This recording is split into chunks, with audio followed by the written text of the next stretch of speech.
Hello everyone welcome back to my YouTube channel history रो 3 number विशिष्ट प्रश्न उत्तर प्रश्नटी ହେଉଛି जैन धर्मर पतनर कारण मान जैन धर्मर पतनर कारण मान यार सठिक उत्तरटी ହେଉଛି महावीरଙ୍କ मृत्यु पर जैन धर्म पतनाभिमुखी होइथिला सेथिपाई केतेक कारण दायी थिला। एक रे जैन धर्म एक प्रवर्तित धर्म नथिला। दुई रे जैन धर्म प्रचार निमंते धर्म प्रचारक माने भारत बाहर को एपरिकी भारतर समस्त स्थान को जाई नथिले। नंबर 3 रे महावीरଙ୍କ मृत्यु पर एही धर्मरु राजकीय मोहिनी शक्ति व पृष्ठपोषकता प्रत्याहृत होइथिले। 4 रे राजपूत शासक मानकर जैन धर्मर अहिंसा दर्शन रे विश्वास नथिला।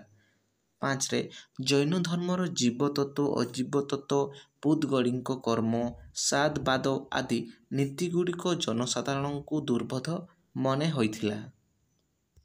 पॉइंट नंबर 6 रे देखो जैन मानक मध्यरे गोष्ठी कंदल देखा जाइथिला। शेषरे एही गोष्ठी कंदल जैन मानकु दिगंबर व श्वेतांबर सेहीपरि दुई भागरे विभक्त कर देइथिला।